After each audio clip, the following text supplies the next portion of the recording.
საქართველოს პროკურატურამ ჯგუფურად ჩადენილი უკანონო სამეწარმეო საქმიანობის და უკანონო შემოსავლის ლეგალიზაციის ფაქტებზე 6 პირს, მათ შორის ერთი იურიდიულ პირს ბრალდება წარუდგინა.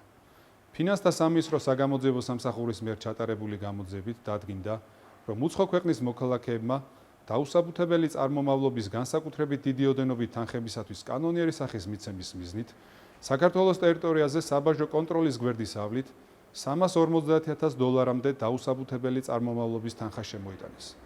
საქართველოში შემოტანილი თანხა ბრალდებულებს საქართველოს ერთ-ერთი მოქალაქის დახმარებით და მისი სახელის გამოყენებით უნდა დაეკონვერტირებინათ კრიპტოვალუტაში და სახეცვლილი აქტივი მისი განთავსების და მასზე საკუთრების უფლების დამალვის და შენიღბის მიზნით მათივე კონტროლის ქვეშ არსებული კრიპტოსაფულებზე გადაერიცხათ.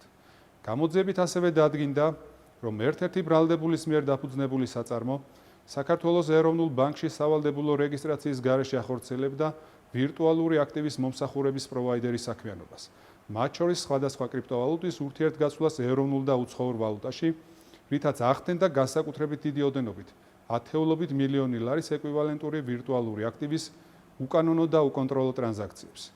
დაკავებულებს ბრალდება ჯგუფურად ჩადენილი უკანონო სამეწარმეო საქმიანობის და განსაკუთრებით დიდი ოდენობით შემოსავლის მიღების მიზნით უკანონო შემოსავლის ლეგალიზაციის ფაქტებზე წარედგინათ.